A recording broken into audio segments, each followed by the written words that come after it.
देश के 11 जाने माने और बड़े पत्रकार हमें बता रहे हैं कि उनका एग्जिट पोल क्या कहता है, यानी उनका अनुमान क्या कहता है। तमाम जिलों में बात करने के बाद, तमाम फेजेस देखने के बाद, तमाम मुद्दे देखने के बाद और तमाम कैंपेन देखने के बाद अभी तक किस किस ने 11 में से किस किस ने अपनी राय बनाई और वो क्या क्या थी। सबसे पहले प्रदीप सिंह जी आए, उन्होंने बताया कि बीजेपी को यूपी में क्लियर मेजोरिटी मिलेगी, उत्तराखंड में क्लियर मेजोरिटी मिलेगी, पंजाब में कांग्रेस को क्लियर मेजोरिटी मिलेगी और गोवा और मणिपुर को वो हंग बता रहे हैं, ये उनका आकलन है। वहीं अरविंद मोहन जी का कहना है कि एसपी और कांग्रेस मेजोरिटी पा सकते हैं उत्तर प्रदेश में, बीजेपी 120 से 125 के बीच रहेगी और बीएसपी 50 और 60 के बीच में। उत्तराखंड वो हंग दिखा रहे हैं, पंजाब में वो कांग्रेस की सरकार बनवा रहे हैं। उसके बाद हमारे साथ आए इनके सिंह साहब, उनका प्रेडिक्शन था कि बीजेपी सिंगल लार्जेस्ट पार्टी रहेगी, लेकिन एसपी और कांग्रेस 125 से 130 होंगे और बीएसपी 95 से 100 होंगे। लेकिन उनका एक अलग प्रेडिक्शन है, उनका कहना है कि बीजेपी को रोकने के नाम पर एसपी, बीएसपी और कांग्रेस साथ आ जाएंगे और एक ये नया गठबंधन हो सकता है। उत्तराखंड हंग दिखा रहे हैं, पंजाब में भी वो ऑलमोस्ट टाई बता रहे हैं कांग्रेस और आम आदमी पार्टी का, 44 से 55 कांग्रेस की और आम आदमी पार्टी की 55 से 65। विनोद अग्निहोत्री जी ने हमें बताया कि एसपी और कांग्रेस सिंगल लार्जेस्ट पार्टी रहेगी, 170 पर टिकेगी और 170 के बाद बीजेपी दूसरे नंबर पर होगी 145 पर और बीएसपी 75 पर उत्तर प्रदेश में। उत्तराखंड में भी वो हंग असेंबली बता रहे हैं, वहीं पंजाब में भी एक के मार्जिन से उन्होंने कांग्रेस को मेजोरिटी नहीं दी है, कांग्रेस को नंबर 1 बता रहे हैं और आपको नंबर 2 पर बता रहे हैं। अकाली दल और बीजेपी का उनके हिसाब से भी बुरा हाल है। अनुज गुप्ता जी ने हमें बताया कि यूपी में बीजेपी को क्लियर मेजोरिटी मिलेगी, उत्तराखंड में क्लियर मेजोरिटी मिलेगी, उत्तराखंड में आम आदमी पार्टी नंबर 1 पार्टी होगी, 50 सीटें मिलेंगी और कांग्रेस 45 पर। पंजाब में कांग्रेस 45 पर रहेगी, आम आदमी पार्टी 50 पर रहेगी और शिरोमणि अकाली दल और बीजेपी 20 पर रहेंगे। अब बारी है अंबिकानंद सहाय जी की। Sir, floor is yours. Thank you Deepak ji. Durga Saptashati में एक श्लोक है, बड़ा महत्वपूर्ण है। या देवी सर्वभूतेषु भ्रांति रूपेण संस्थिता नमस्तस्यै नमस्तस्यै नमस्तस्यै नमो नमः। ये जितना एग्जिट पोल, जितना ओपिनियन पोल और जितने नेताओं के भाषण ये क्लैरिटी नहीं देते, ये भ्रांति फैलाती है। चलिए, वो भी माता का एक स्वरूप है, ऐसा दुर्गा सप्तशती का मानना है। मैं इस भ्रांति के धुंध से बाहर निकलकर बिगर पिक्चर की ओर देखने का प्रयास कर रहा हूं, होलिस्टिक व्यू। वो क्या है कि भारतीय जनता पार्टी को इन 5 राज्यों के चुनाव में झटका लगने वाला है। जोर का झटका धीरे से, जोर का झटका धीरे से, पंजाब में जोर का झटका जोर से जी। और पंजाब को मैं उत्तर प्रदेश से भी ज्यादा महत्वपूर्ण मान रहा हूं राजनीतिक दृष्टिकोण से। क्यों? उसका कारण है कि आम आदमी पार्टी वहीं एंटर करती है और इजीली कर सकती है और बेहतर कर सकती है जहां बाइपोलर पॉलिटिक्स होता है। दिल्ली में बाइपोलर था, वो आए और उन्होंने भाजपा और कांग्रेस दोनों का सुपड़ा साफ कर दिया। तो यहाँ आए, गोवा में बाइपोलर है, वो वहां जा रहे हैं। अब जा रहे हैं गुजरात में। गुजरात में पिछले 6 से 8 महीने से बहुत काम को कर रहे हैं। और पंजाब से जो मुझे संकेत मिले हैं वो है कि स्पष्ट बहुमत के साथ आम आदमी की सरकार बनेगी। भाजपा को ये बड़ा झटका क्यों है? देखिए, अगर अमरिंदर सिंह बन जाए तो भाजपा शायद उतना परेशान नहीं हो, क्योंकि ये लीग से हटकर राजनीति करते हैं। और अभी कुछ मेरे दोस्तों का कहना था कि जहां वो बढ़ते हैं कांग्रेस का वोट सिर्फ काटते हैं। मेरी ऐसी मान्यता नहीं है। अब जाति की बात पे आइए तो दिल्ली के सारे बनिया आम आदमी पार्टी में चले गए, सारे। वो किसका वोट बैंक था? भारतीय जनता पार्टी। तो होल जो पिक्चर इमर्ज कर रहा है, भारतीय जनता पार्टी को झटका लगने वाला है। आइए उत्तर प्रदेश में। उत्तर प्रदेश में मेरे हिसाब से स्पष्ट बहुमत के साथ अखिलेश यादव की सरकार बनेगी। उसके 3-4 कारण है। पहला कारण, इस चुनाव में हालांकि वो 5 साल से मुख्यमंत्री और नोवेल्टी फैक्टर उन्हीं के साथ रहा, एंटी इनकम्बेंसी अखिलेश जी को झेलना ही नहीं पड़ा। जितनी एंटी इनकम्बेंसी हो सकती थी वो ओल्डर जनरेशन के खाते में चली गई। हाँ, यादव गिरी, यादव राज, ये सब चार्जेस वो ओल्डर जनरेशन के खाते में चली गई और ये उससे साफ निकल गया। दूसरी भारतीय जनता पार्टी की एक कमी रही है कि उस चुनाव में कुछ मेरे और साथियों ने कहा मुद्दा बना ही नहीं पाई कोई। अखिलेश जी के खिलाफ कोई मुद्दा कैच कर नहीं पाया समाज में कोई भी।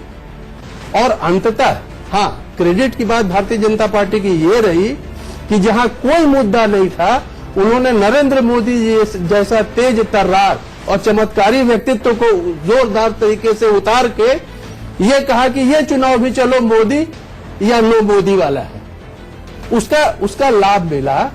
और यदि वो नहीं होता, मैं हमेशा मानता हूं दीपक जी कि Bharatiya Janata Party, Narendra Modi are two different political entities. एक क्षण के लिए नरेंद्र मोदी जी को किनारे करिए और भारतीय जनता पार्टी की औकात क्या रह जाती है। बिल्कुल ये कुछ उसी तरह की है कि इंदिरा गांधी के बगैर कांग्रेस क्या थी और उनके जाने के बाद हसर क्या हुआ। खैर, ये भारतीय जनता पार्टी को खतरा भी है। मैं एक होलिस्टिक पिक्चर ड्रॉ कर दे। अब आइए गोवा पे। गोवा पे मिलीजुली सरकार बनेगी और वहां भी एंटी बीजेपी गवर्नमेंट बनने वाली है। आइए उत्तराखंड के पहाड़ों पे, यहाँ जातीय गणित की बात हो रही थी, बहुत कम लोग जानते होंगे। प्रमुख जातियां पहाड़ों में दो ही हैं, राजपूत और ब्राह्मण। राजपूत 35% है और ब्राह्मण 25%। वहां की नेतृत्व हमेशा ब्राह्मणों की रही है। पहली बार है कि हरीश रावत है और वो एक जोरदार ढंग से उसका मोबिलाइजेशन हुआ है। तो मैं ये जानता हूं कि उनको स्पष्ट एज है और वहां सरकार बनाएंगे। यदि एक दो सीट कम रहती भी है तो मायावती जी हैं ही हैं। आजकल वो बुआ भी हैं, बहन जी भी हैं और वह बड़ी काम आएंगी। तो ओवरऑल पिक्चर ये इमर्ज करता है। अब अगर कोई प्रश्न हो तो बताएं। एक प्रश्न मेरा है। बिल्कुल विनोद जी। ये देखिए, इस चुनाव में भारतीय जनता पार्टी ने दो मुद्दों को कोशिश की। एक तो जो नोटबंदी का उन्होंने गरीब और अमीर के बीच में खाई, एक विभाजन रेखा खींची, डिवाइडिंग लाइन। और दूसरा ध्रुवीकरण। आखिरी तक चुनाव जो है तीसरे फेज के बाद बिल्कुल ध्रुवीकरण जो है हिंदू मुस्लिम, तो इसका असर नहीं देख रहे हैं क्या? मैं बिल्कुल नहीं देख रहा हूँ। देखिए, परम सच्चाई है। आप लोग सब उत्तर प्रदेश की राजनीति को बहुत करीब से जानते हैं। ध्रुवीकरण 2 ही बार हुआ है उत्तर प्रदेश में, एक 1991 में और एक मुजफ्फरनगर राइट 2013 के बाद 2014 में। ध्रुवीकरण तब होता है जब एक तरफ पोलराइजेशन हो, दूसरी तरफ रिवर्स पोलराइजेशन हो। यहाँ रिवर्स पोलराइजेशन हुआ ही नहीं। और इस चुनाव का बिगेस्ट एक्स फैक्टर है कि उत्तर प्रदेश में परम शांति रही, परम शांति और कम्युनिटी। लोग कह रहे हैं कि अंडर करंट है। लोग ये कह रहे हैं कि पोलराइजेशन का अंडर करंट है। नहीं, मायावती जी खड़ा होकर के जब कहती थी कि हे मुसलमानों, हम ही को वोट दो, क्योंकि सपा बीजेपी को नहीं हरा सकती थी, तो ये भी एक पोलराइजेशन का ही तरीका था। और उसके साथ साथ कांग्रेस और एसपी का अलायंस इसी बात पे हुआ कि मुसलमान वोट न कटे। 5 साल में जो दंगे हुए 250-300, वो उसका कोई असर नहीं हुआ, आप कह रहे हैं? नहीं, उसका देखिए, दंगे हुए वो एक सच्चाई है, उससे नकारा नहीं जा सकता है। मगर चुनावी माहौल को वो गर्म ही नहीं कर पाया इस बार। चुनाव जब कम्युनल टेंशन होता है समाज में और उस माहौल में होता है, तब मेरा मानना है कि पोलराइजेशन और रिवर्स पोलराइजेशन दोनों होता है। अब कहिएगा कि मुस्लिम एकजुट होकर एक तरफ तो दे ही रहा है, तो वो पोलराइजेशन है, लेकिन रिवर्स पोलराइजेशन मिसिंग है। दूसरी बात, यह जातिवाद की 1 मिनट और समझ लेंगे। देखिए, इसको गंभीरता से समझने का प्रयास करिए। ये अपर कास्ट वोट बैंक एक मोनोलिथिक एंटिटी मानी जाती है और ये सच्चाई के बिल्कुल विपरीत है। कोई भी आदमी जो इलाहाबाद विश्वविद्यालय में पढ़ा हो, वो कहिए पंडित और कायस्थ एक साथ जा सकते हैं इलाहाबाद में? कभी नहीं। गोरखपुर में ब्राह्मण और ठाकुर एक साथ जाएंगे या जाते हैं? कभी नहीं होता है। These are local factors. तो ये मान के चलना कि जैसे यादव वोट आजमगढ़ में भूमिहार ठाकुर है अलग रहता और वो बिहार में भी स्पिल ओवर करता है। तो ये solidarity of upper caste vote bank is a myth, is a total myth. और इस बार इस चुनाव में तो बटा है, मुझे तो कोई शक नहीं। ठीक है। अंत में श्लोक के साथ नोटबंदी का असर नहीं हुआ, बीजेपी के पक्ष में नोटबंदी का असर नहीं हुआ। नोटबंदी मुद्दा ही नहीं नजर आया। देखिए, आप कह रहे थे ना, बहुत से लोग बेरोजगार हुए, नौकरी चली गई, बिजनेस यह लाखों लोगों की और बिजनेस भी बंद हो गए, लेकिन वो मुद्दा नहीं बन पाया इस चुनाव में। ये पुनः जातिवाद पे लौटा। और एक बात याद रखिए विनोद जी, भगवान बुद्ध भी जातिवाद से नहीं लड़ पाए हिंदुस्तान में, ब्राह्मणों ने उनको देश से बाहर कर दिया, बुद्धिज्म बाहर फैला, और जब फैलने के बाद यहाँ आए तो बुद्धम शरणम गच्छामि होने लगा। विष्णु का अवतार हो गए। हाँ, वो जैसे राम के साथ हुआ। राम जी जब वनवास गए तो एक पंडित ठाकुर उनके साथ नहीं गया था, भाई केवट पार कर आए थे नदी। और जिनको हम दलित कहते हैं, हनुमान जी और बाली जी और सुग्रीव जी, ये उनकी सेना बनी। जब जीत के आते हैं तो जय श्री राम होने लगा। तो जिधर बाम उधर राम, जिधर बाम उधर राम। तो सब बिल्कुल अलग प्रिडिक्शन है अंबिकानंद सहाय जी का, और कल वो हमारे साथ होंगे। दिलचस्पी से हम ये देखेंगे कि उनकी कितनी बातें यहाँ पर सटीक साबित होती है, और उनके तर्कों से लगता है कि वाकई उनकी तर्कों में बहुत बड़ी जान है दूसरे तर्कों की तरह। पंकज बोरा जी को बुलाऊंगा। पंकज बोरा जी आप आइए, तब तक मैं फटाफट रिकैप कर देता हूं अंबिकानंद सहाय जी ने अब तक क्या बोला। उन्होंने बताया कि यूपी के अंदर एसपी और कांग्रेस की सरकार बनेगी, उत्तराखंड के अंदर कांग्रेस आगे चल रही है, पंजाब के अंदर सीधे सीधे आम आदमी पार्टी की सरकार बनेगी, गोवा में मिलीजुली एंटी कांग्रेस सरकार बनेगी, और मणिपुर में भी कांग्रेस आगे है। संडे गार्डियन के एडिटर पंकज बोरा। पंकज, देखिए, मेरा मानना यह है कि यूपी के अंदर हंग असेंबली आएगी, और उसका जो है उसके कई कारण मैं बता सकता हूं।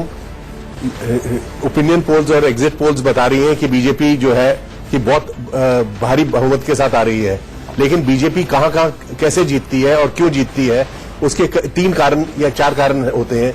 सबसे पहले, जब भी जहां पे बीजेपी जीती है वहां पे बहुत स्ट्रांग एंटी इनकम्बेंसी होना चाहिए, जो कि यूपी में नहीं था। जैसे महाराष्ट्र, जैसे Haryana, strong Assam, very strong Jammu Kashmir की एंटी इनकम्बेंसी होना चाहिए, जो यूपी में नहीं था। दूसरा कारण यह है कि जो ऑपोजिशन जो जब बीजेपी लड़ती है वो वीक होनी चाहिए, जो कि अगेन यूपी में नहीं थी।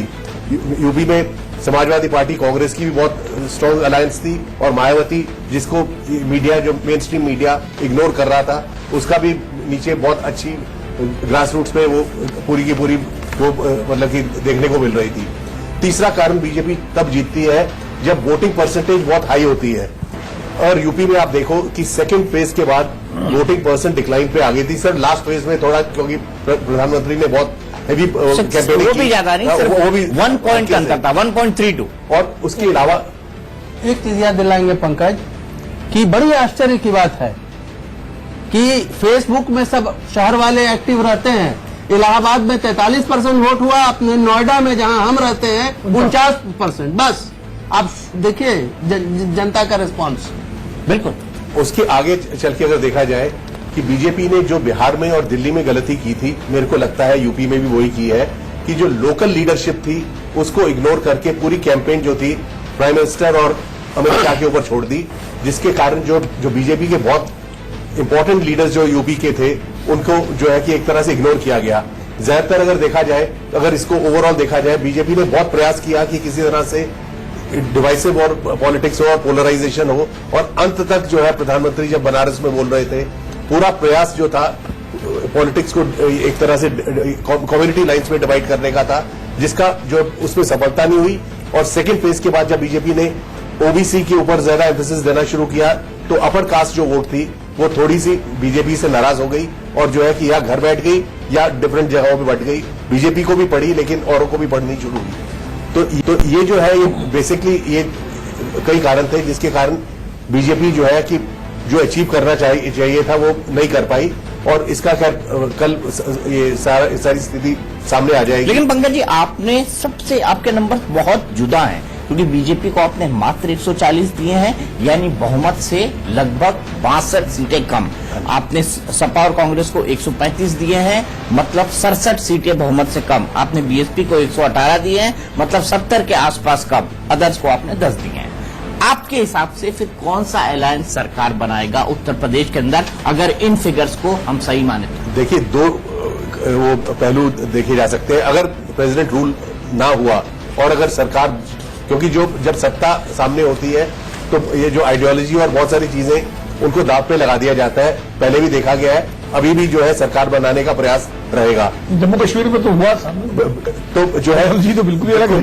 तो जो है या तो सरकार वहां पे ये मायावती और अखिलेश की बन सकती है, या बीजेपी थोड़ा ज्यादा वोट पड़ जाए और स्ट्राइक डिस्टेंस में आ जाए तो इवन समाजवादी पार्टी में जो शिवपाल यादव का जो ग्रुप है वो समाजवादी पार्टी से टूटकर कि उस तरफ की जा सकता है, कि ऐसी संभावना लगती है। बाकी के लिए 2/3 चाहिए, उसके लिए 2/3 चाहिए, 2/3 चाहिए, लेकिन 2/3 वहां शिवपाल के नहीं है। लेकिन पावर जो है वो कई चीजों को बहुत लोगों को खींच के ले जाती है, ऐसा देखा गया पहले भी। 4 से ज्यादा नहीं होंगे शिवपाल के साथ। तो अब देखेंगे वो तो खैर मतलब कि सिनेरियो है, ये एक तरह से हाइपोथेसिस है, शिवपाल का प्रेम चुनाव फंस गया। क्या होगा क्या नहीं होगा, लेकिन मोस्ट प्रॉब्ली जो है यूपी का चुनाव दोबारा नवंबर में हो सकता है। एक फॉर्मुलेशन जो आपका है वो थोड़ा मुझे लगा कि वियर्ड है कि बीजेपी ने और लीडरों को यूज नहीं किया, सिर्फ मोदी जी को use. Actually Modi ji use नहीं होते हैं, Modi ji single leader driven party BJP हो गई है पिछले 2.5-3 सालों से।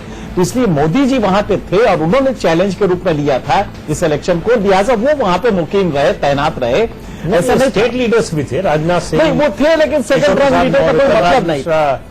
इस पूरे इलेक्शन में अगर ये लड़ा गया है तो मोदी जी के नाम पर लड़ा गया है। मोदी जी होती तो मोदी को यूपी आना क्यों पड़ता? ठीक है, मैं पंजाब पे चलता हूँ, वक्त मेरे पास बहुत कम होता जा रहा है और शॉर्ट टाइम मेरे पास अब बचा हुआ है। पंजाब में आप कांग्रेस को 60 सीटें दे रहे हैं, क्या आपको लगता है कि आपने जो चमत्कार दिल्ली में किया वो पंजाब में नहीं कर पाएंगे? नहीं, आम आदमी पार्टी का जो जितनी अभी तक फीडबैक आई है कि मालवा रीजन जहां पे 69 सीट्स है, आम आदमी पार्टी बहुत अच्छा कर रही है, लेकिन 2007 में कांग्रेस ने मालवा में 41 या 42 सीट्स पाई थी, लेकिन ऑपोजिशन में बैठना पड़ा था।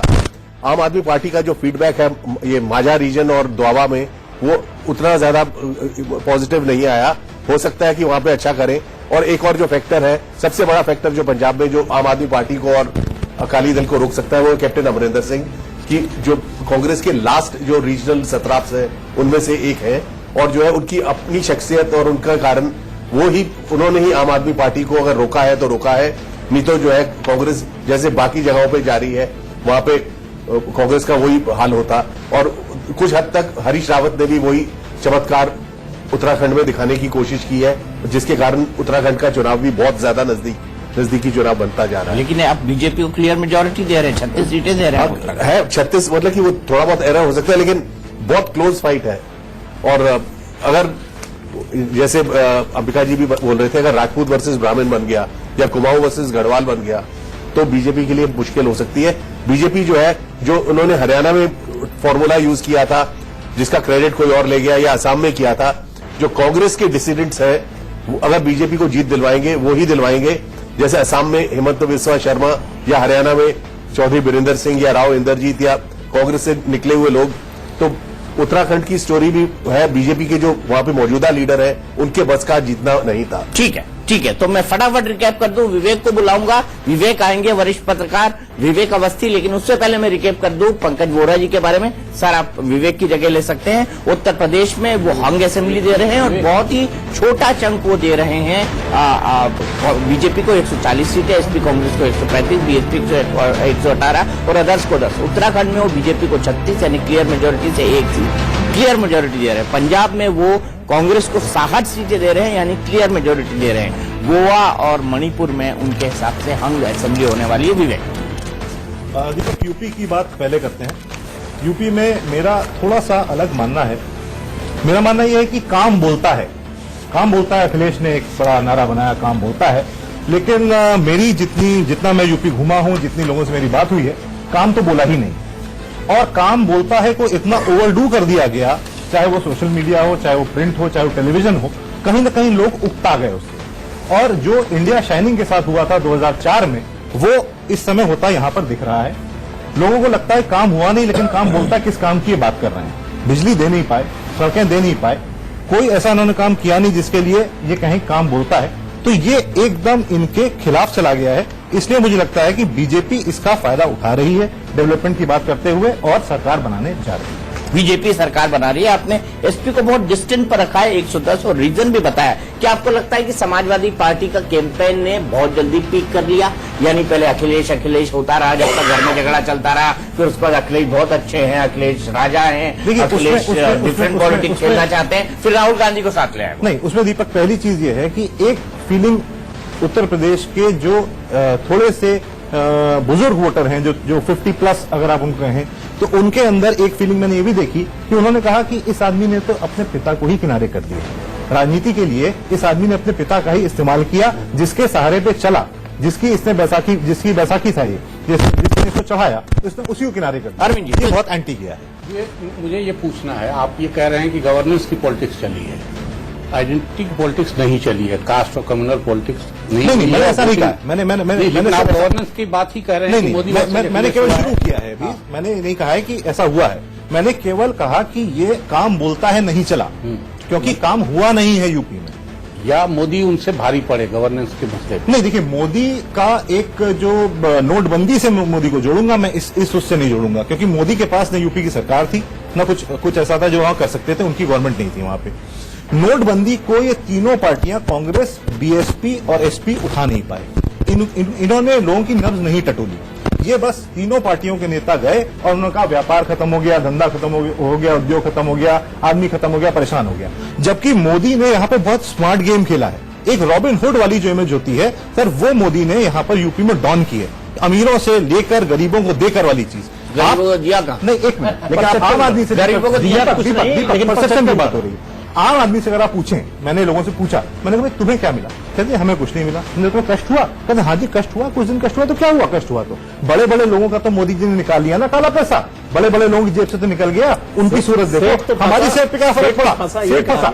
तो मोदी ने रॉबिन हुड वाला कार्ड वहां पर खेला, अमीर और गरीब में एक बहुत बड़ा फ्रिक्शन पैदा किया और नोटबंदी को अपने फेवर में ले गए, और ये तीनों पार्टीज इसमें चूकी। ठीक है, चूंकि उत्तराखंड में बताइए, आप कांग्रेस को 34 और बीजेपी को 21 क्यों दे रहे हैं? देखिए, उत्तराखंड की यहां तक बात है, उत्तराखंड में दीपक बहुत छोटी छोटी विधानसभाएं हैं, 12 कम से कम 12 जगह पे ऐसी टक्कर हो रही है जो कि बहुत कम वोट से डिसाइड होगी, और रिबेल कैंडिडेट्स इसमें बहुत कुछ टिप्सी टर्वी करेंगे।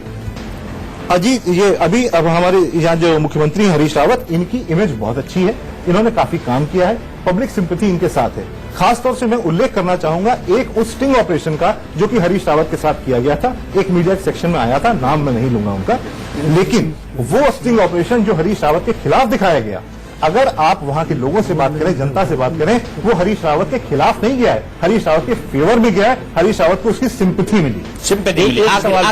सर, मुझे बहुत क्विक ब्रेक लेना है, हमारे पास शायद आगे वक्त मिले कि हम बात कर सके विवेक से। और आप अकाली दल को हरा रहे हैं, सभी हरा रहे हैं उनको, लेकिन आपको आप 70 सीटें दे रहे हैं, बड़ा नंबर है। देखिए, ये नई पॉलिटिक्स की शुरुआत हो रही है पंजाब में।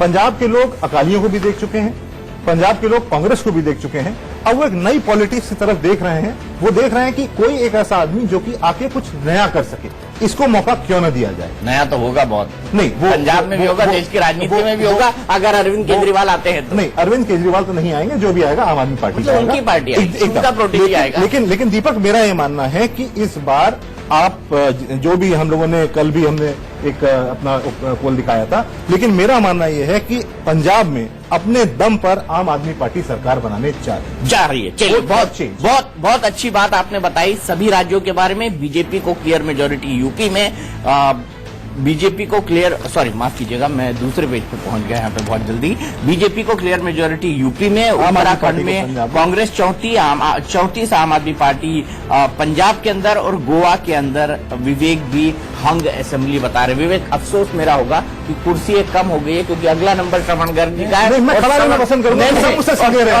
श्रवण गर्ग जी इंदौर से हमारे साथ जुड़े हुए हैं।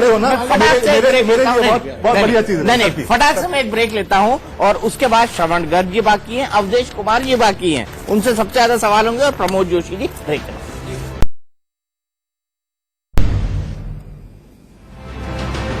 प्रदेश के 11 वरिष्ठ पत्रकार हमें बता रहे हैं कि राज्यों में किसकी हार और किसकी सरकार। सीधे चलते हैं इंदौर, हमारे साथ जुड़े हुए हैं वरिष्ठ पत्रकार श्रवण गर्ग, जो बड़े बड़े अखबारों के संपादक रहे हैं। श्रवण जी, आपका अनुमान या आपका एग्जिट पोल क्या कहता है?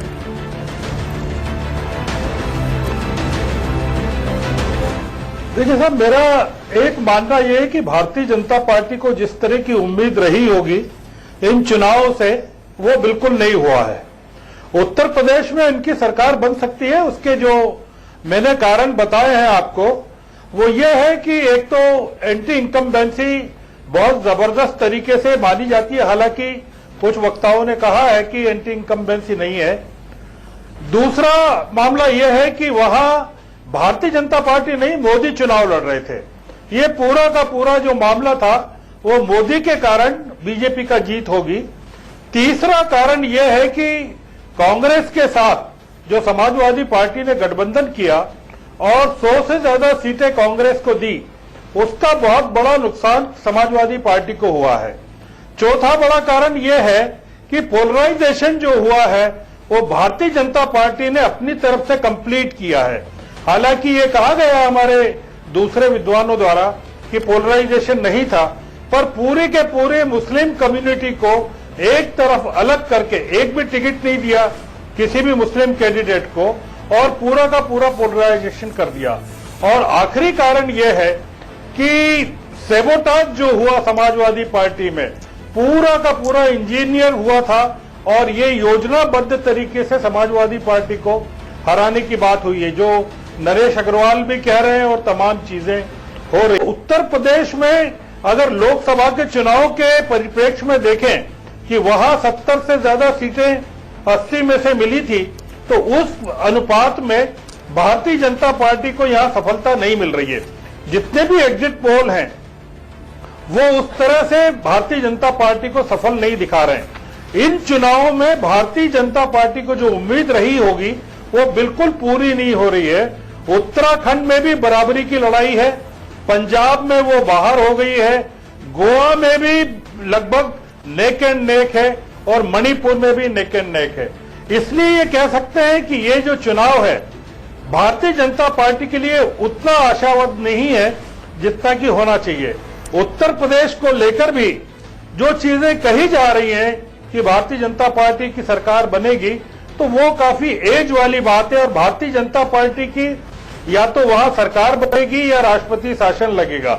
नहीं, आपने तो सर बीजेपी को क्लियर मेजोरिटी दी है, 210 से 220 सरकार बना सकते हैं। श्रवण जी, आपने उत्तर प्रदेश उत्तराखंड में बीजेपी को मैंने क्लियर मेजोरिटी दी है, इन्हीं कारणों को दी है कि बल्ले बल्ले यूपी के बाद तो 47 सीटें जो 2012 में थी वो अब जाके 210 220 हो रही हैं। उत्तर प्रदेश जीत लें तब तो मोदी का डंका बजने लगेगा। हाँ, तो 210 220 जो हो रही है तो ये क्लियर सिग्नल है कि भारतीय जनता पार्टी वहां सरकार बना सकती है। और मैंने तो ये भी कहा है, दूसरा कारण यह है कि आप पाएंगे कि उत्तराखंड में और गोवा में और मणिपुर में केवल दो पार्टियां चुनाव लड़ रही। केवल पंजाब और उत्तर प्रदेश ऐसी जगह है जहां 3 पार्टियों के बीच में मुकाबला है। तो इसलिए जहां उत्तर प्रदेश को लेकर जो वहां पो मची हुई है, उसका बुनियादी कारण यह है कि वहां भारतीय जनता पार्टी किसी भी कीमत पर अपनी सरकार बनाना चाहती है। चलिए, बहुत बहुत शुक्रिया श्रवण जी, आपने अपनी राय हमारे सामने रखी। आपके हिसाब से उत्तर प्रदेश में बीजेपी की सरकार बनेगी, उत्तराखंड में बीजेपी की सरकार बनेगी, पंजाब में मामला आपके फेवर में ज्यादा रहेगा क्योंकि आपने 55 से 65 सीटें आपको दी है। गोवा और मणिपुर में बिल्कुल टाई हो रहा है मामला। अब आएंगे अवधेश कुमार जी अपना एग्जिट पोल बताने, और मेरे पास कई सारे सवाल हैं। अवधेश जी, सबसे पहले तो ये बताइए कि आपने बीजेपी को सिर्फ 3 सीटों से ही मेजॉरिटी, आप सिर्फ 205 बता रहे हैं, जरा अपना पोर्ट्री खोलिए। नहीं, मैं सबसे पहले तो ये कहना चाहूंगा कि मैंने जो ये अपना एग्जिट पोल दिया है उसके पीछे मैंने कई फैक्टर्स रखे हैं। उसमें पिछले विधानसभा चुनाव है, उसमें लोकसभा चुनाव के सीटों की गणना है, पार्टियों के मुद्दे हैं, 2010 से जो भारत की राजनीति में परिवर्तन आया और खासकर 2014 के लोकसभा चुनाव के बाद जो परिवर्तन आया है, कुछ कास्ट फैक्टर टूटे हैं, इन सबको ध्यान में रखा है। और ध्यान में रखते हुए भी हमने ये अरविंद जैसे लोग और बाकी हमारे मित्र विनोद अग्निहोत्री जैसे लोग सब जो बोल रहे हैं, इन लोगों के भय से हमने ये तो माना है कि 2010 के बाद से इसी के लिए तो वो कह रही थी बीजेपी के भय भूख और क्या भय है बात भी भय नहीं, भय क्या है ये बता रहा हूँ। अरे आपको तो निर्भय होना चाहिए। निर्भय हूँ, लेकिन इन लोगों का मित्रों का भय क्या है वो बता रहा हूँ। मैं ये मानता हूँ कि 2010 से भारत की जनता ने देश में खंडित सरकारों का जनादेश देना बंद कर दिया। सर, दिल्ली की हाल की पहली दिल्ली से पहले वाला दिल्ली में पहला चुनाव देख लीजिए ना, दिल्ली का खंडित सरकार एक ही आया है, मोटा मोटी ऐसा नहीं आ रहा है। 2014 में उसके परिणाम है। तो ज्यादातर जगह मेरा मानना है जम्मू कश्मीर में ज्यादातर जम्मू कश्मीर में भी खंडित जनादेश है। नहीं, जम्मू कश्मीर में मैंने यही ना कह रहे हैं कि मोटा महाराष्ट्र में खंडित जनादेश था। महाराष्ट्र में खंडित जनादेश, महाराष्ट्र का जनादेश जो था वो कहने के लिए खंडित था, लेकिन दोनों अलग अलग पार्टियां थी, लड़ रही थी, उसको मतलब जनादेश उसको वो तो मिलाया। फिर भी मैं ये मानता हूं कि इस बार के चुनाव में भी ज्यादातर जगह सरकार बनाने का जनादेश मिलेगा। भारतीय जनता पार्टी के पक्ष में जो आपने पूछा कि 3 ही सीट क्यों दिया, वो इसीलिए देखते हुए हमारे हिसाब से भारतीय जनता पार्टी को इससे ज्यादा सीटें आ सकती हैं, लेकिन इससे कम नहीं आए, इसका हमने एक ध्यान रखा है। उसके कई फैक्टर हैं। देखिए, लोग आपने सरकार तो बनाई दी, सरकार बना टेक लगा दिया, एकदम बिल्कुल बना दी है सरकार की। अब उसके लिए तर्क ढूंढ रहे हैं, तर्क ढूंढ नहीं रहे हैं। जो तर्क जो है मेरे पास, देखिए, मैं जैसे कल कह रहा था, अभी भी कहता हूं, प्रत्येक चुनाव में एक बड़ा कारक होता है और अन्य छोटे छोटे कारक उससे जुड़ते हैं। तो इस उत्तर प्रदेश के चुनाव में जो एक कारक था, जो 2012 में भी एक परिवर्तन का कारक था, उस समय भारतीय जनता पार्टी लड़ाई में नहीं थी, लोगों को लगा कि समाजवादी पार्टी परिवर्तन दे सकती है, उसने उसके पक्ष में बहुमत दिया। 2017 में भी एक परिवर्तन का कारक था, भारतीय जनता पार्टी ने परिवर्तन की बात की, लोगों को लगा कि शायद भारतीय जनता पार्टी बहुमत दे सकती है और इसलिए लोगों ने भारतीय जनता पार्टी का वर्ण किया होगा। और साथ ही साथ उत्तर प्रदेश में 18 से 30 वर्ष की आयु के जो मतदाता हैं, जो भारी संख्या में हैं, उनने 2002 के पहले भारतीय जनता पार्टी की सरकारों को परिपक्व अवस्था में नहीं देखा है। उन्होंने 2014 से मोदी को देखा है और अखिलेश यादव को देखा है।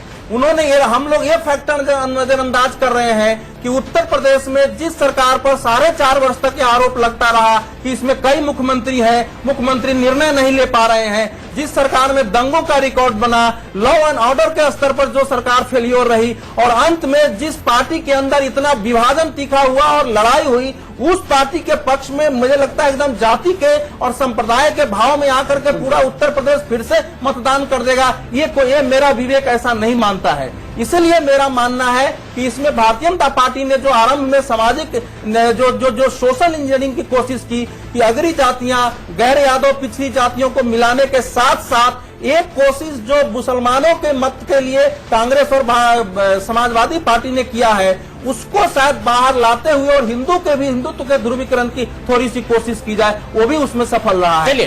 अंतिम फैक्टर एक कि समाजवादी पार्टी ने कांग्रेस के साथ गठबंधन करके बड़ी भूल की है, क्योंकि कांग्रेस में ऐसा कोई उसका जनाधार वोट नहीं था ठोस रूप से जो कि समाजवादी पार्टी को ट्रांसफर हो सके। चलिए, मानी मैंने आप क्या, लेकिन मुझे ये बताइए, क्या ध्रुवीकरण उत्तर प्रदेश में हुआ है? बिल्कुल हुआ है ध्रुवीकरण, और अगर हुआ है तो फिर तो 2014 की तरह नतीजे आने चाहिए। 300 सीटें बीजेपी को। उत्तर प्रदेश में पहले दौर के चुनाव में यह देखा गया था कि मुसलमान जो है बिल्कुल भारतीय जनता पार्टी को हराने वाले कैंडिडेट को वोटिंग कर रहे हैं, ये दिखाई दिया। वहां से आने वाली रिपोर्टें बता रही थी, हम सब लोगों से बात कर रहे थे, पता चल रहा था, तो ज्यादातर सपा को, लेकिन जहां जहां बसपा हरा सकती थी वहां बसपा को वोट दे रहे थे। तो ये मैसेज उत्तर प्रदेश में फैला है, और इस मैसेज फैलने के बाद भले ही वो लोकसभा चुनाव का माहौल नहीं बना हो, लेकिन अंडर करंट माहौल था।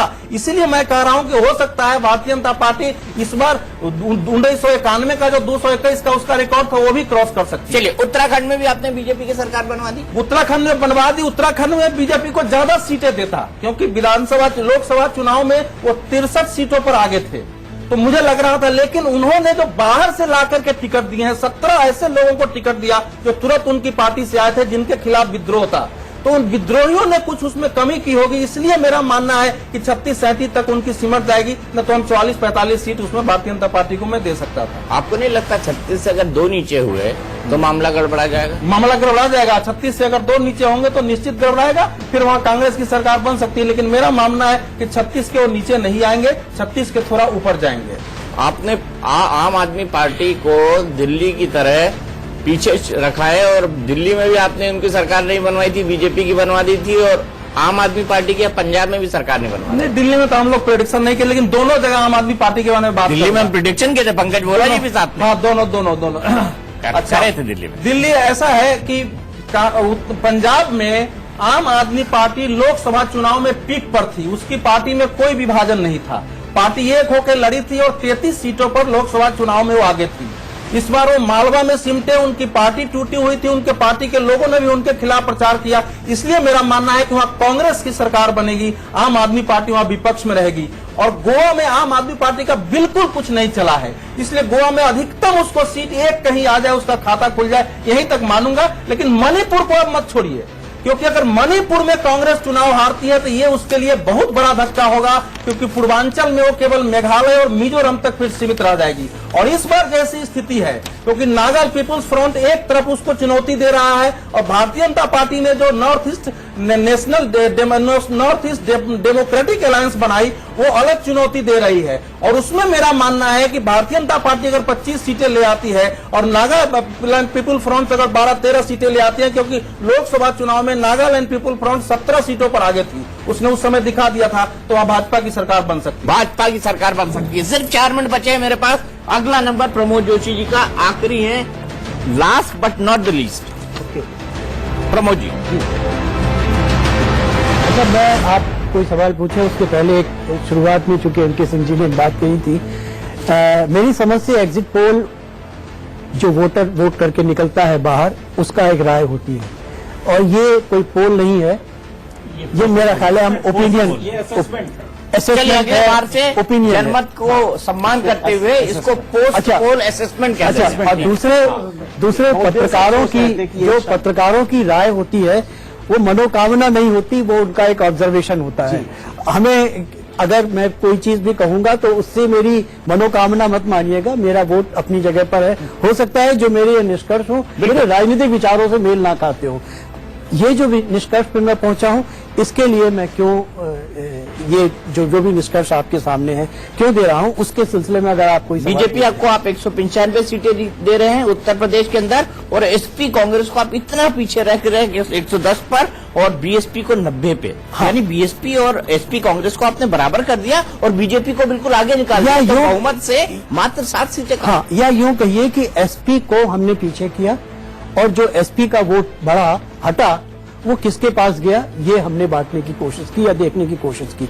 अब आप पूछेंगे कि एसपी को कम क्यों किया, तो एसपी को कम करने के एक तो जो भी इनकम्बेंसी है उसका एक कारण है, कहीं ना कहीं 4 साल की या जो भी 5 साल की इनकम्बेंसी है, इसमें आप कह सकते हैं कि पिछले 2-2.5 साल से इमेज बिल्डिंग हुई है। वरना उत्तर प्रदेश में 3.5 मुख्यमंत्री हुआ करते थे शुरू के दिनों में, उसके बाद पिछले 5 चलिए वो अपनी अपनी संख्या है वो कोई 4, 5, 3.5, 2, 2.5 जो भी। दूसरी बात यह कि पिछले 2 साल से किसी वजह से पार्टी ने एसपी ने अपना एक मेकओवर शुरू किया, और एक काम बोलता है जैसा नारा भी उन्होंने हाल के दिनों में गढ़ा। ठीक किया उन्होंने, जो भी किया वैसे ही ये दिल्ली में नरेंद्र मोदी की सरकार ने किया। लेकिन उनका जो वोट घटने की संभावना, एक एंटी इनकम्बेंसी, दूसरे पार्टी के अंदर आखिरी दिनों में आया एक थोड़ा सा बदलाव, जिसकी कारण शायद इटावा या उसके आसपास के इलाके के पारिवारिक कारणों से कुछ वोटों का घटना, तीसरे मुस्लिम वोटों में एक बिखराव आने की संभावना जो दिखाई भी पड़ी है कुछ, और शायद उसका जो अंतिम परिणाम है वो कल देखने को मिलेगा आपको। तो मेरा एक अनुमान है कि एसपी का वोट घटना चाहिए। उत्तर प्रदेश में एसपी का एक स्थिर वोट करीब 20-22% के आसपास है, और 30% से कुछ कम पर वो पिछली बार 225 सीटें लेके आई।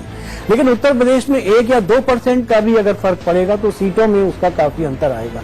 यदि हम ये कहें कि एसपी उसी लेवल पर रहती है और कांग्रेस उसी लेवल पर रहती है तो 40% के आसपास वोट हो जाता है। लेकिन जब सीटें घटेंगी कांग्रेस की और एसपी भी सीटें घटेंगी, क्योंकि करीब 100 सीटों पर उन लोगों ने आपस में मिलकर किया, तो दोनों के वोट में कहीं ना कहीं कमी आएगी। तो मेरी समझ से एसपी का वोट घटेगा। अब वो वोट या तो बीजेपी पे जाएगा या बीएसपी के पास जाएगा। बीएसपी का अच्छा खासा वोट था 28% या उसके ऊपर। यदि बीएसपी को कुछ भी वोट बढ़ता है तो मतलब वो तो वो कुछ न कुछ तो सीट बढ़ाएगी। और जहां तक आप इसकी बात कर रहे हैं तो आप ये मानकर चलिए कि बीजेपी का वोट जो पिछली बार 43% के आसपास था 2014 के चुनाव में, वो घटेगा, क्योंकि आप मानेंगे कि पोलराइजेशन की वजह से 73 सीटें आई वगैरह वगैरह, तो अब कुछ न कुछ कम होकर के आएगा। क्योंकि गठबंधन जो आप देख रहे हैं अभी, ये गठबंधन पहली बार नहीं हुआ है, दूसरी बार हुआ है उत्तर प्रदेश में।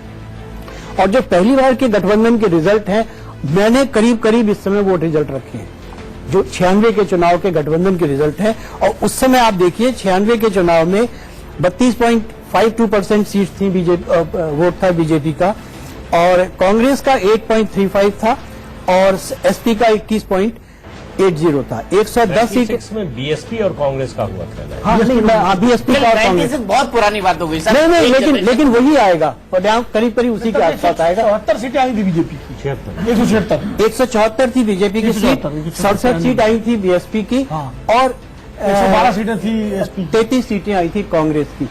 प्रॉब्लम तब भी यही थी कि वोट ट्रांसफर नहीं हुआ था। यहाँ पर पार्टी बदल गई है, एसपी बदल करके आप बीएसपी और ये भी है कि बीएसपी के वोट का ट्रांसफर होने की प्रॉब्लम अलग होती है, एसपी के साथ अलग होती है, लेकिन प्रॉब्लम तब भी वही थी और अब भी शायद वही है। एग्जैक्ट नतीजे वही थे जो 1993 में थे, वही 1996। ठीक है, पंजाब में आप हंग दे रहे हैं, आप यहाँ पर कांग्रेस को आगे दे रहे हैं। अच्छा, मैं एक और बात, उत्तराखंड में 40 बीजेपी को। हाँ, एक बात मैं ये कह रहा हूँ कि मैंने ज्यादातर जगह पर हंग दिया है, केवल एक उत्तराखंड में ये दी। उत्तराखंड में जो वोट पड़ता है वो आइडियोलॉजी पर वोट कम है, ज्यादातर इंडिविजुअल्स का वोट ज्यादातर है। एक जाति के बारे में बताया भी था, पर वो ऐसा कुछ नहीं है कि ठाकुर वोट किसी एक खास जाति को जाता है और ब्राह्मण वोट किसी एक खास, वो चूंकि अलग अलग कैंडिडेट हैं, उनका लोकल लेवल पर अपना परिचय है, उसके आधार पर वो वोट लेते हैं। कई बार ठाकुर वोट को भी ब्राह्मण वोट मतलब प्रत्याशी को मिल जाएगा। तो उत्तराखंड में जो परिणाम आएगा वो ज्यादातर व्यक्तिगत आधार पर ज्यादा आएगा। दूसरा ये कि थोड़ा बहुत ये पार्टियों का इसका जो फर्क पड़ा है कि बीजेपी का जो प्रत्याशी हुआ करता था वो इस बार कांग्रेस से खड़ा हुआ है, और जो कांग्रेस का प्रत्याशी था वो बीजेपी से खड़ा हुआ है।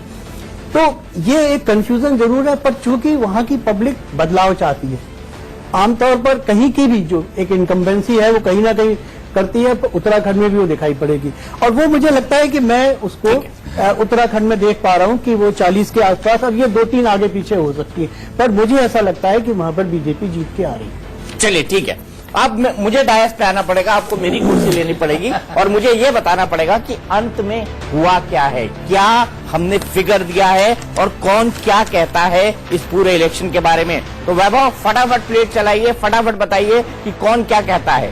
5 राज्यों में किसकी सरकार? यूपी में बीजेपी को पूर्ण बहुमत का अनुमान कौन कौन लगा रहे हैं? अवधेश कुमार जी लगा रहे हैं, विवेक अवस्थी लगा रहे हैं, प्रदीप सिंह जी लगा रहे हैं, अनुज गुप्ता जी लगा रहे हैं और श्रवण गर्ग जी लगा रहे हैं। तो 5 लोग कह रहे हैं कि सरकार बीजेपी की बनेगी। 3 लोग सबसे बड़ी पार्टी बता रहे हैं, उसमें पंकज बोरा जी हैं, एनके सिंह साहब है और प्रमोद जोशी जी हैं, लेकिन पूरा बहुमत नहीं दे रहे हैं। 2 लोग ऐसे हैं जिनका ये मानना है, अरविंद मोहन जी और अंबिकानंद सहाय जी, जिनका ये मानना है कि नहीं, कांग्रेस और समाजवादी पार्टी को बहुमत का अनुमान उनके हिसाब से है। और विनोद अग्निहोत्री जी यूपी में कांग्रेस और समाजवादी पार्टी को सबसे ज्यादा सीटें मिलने का अनुमान बता रहे हैं। तो एग्जिट पोल और एग्जैक्ट पोल के बीच का ये पूरा का पूरा मामला है, लेकिन हमने जैसे कहा कि ये तमाम पत्रकारों का जो ऑब्जर्वेशन है, जो जानकारी है, जो बातचीत है, जो चीजों पर नजर है, जो मुद्दों पर नजर है, उसके आधार पर उन्होंने ये कैलकुलेशन किया है। इसे हम एग्जैक्ट पोल तो नहीं कह सकते, एग्जैक्ट पोल के लिए कल तक हमको इंतजार करना पड़ेगा, लेकिन फिर भी इन नंबर्स के बारे में हम कल, क्योंकि ज्यादातर लोग मेरे साथ होंगे, इनमें से 11 लोगों में से हम कल इस पर बात करेंगे। सो टुनाइट विद दीपक चौरसिया में देश के बड़े 11 पत्रकारों के एग्जिट पोल में अभी के लिए इतना ही। आगे देखिए मेरे साथ अंदर की बात।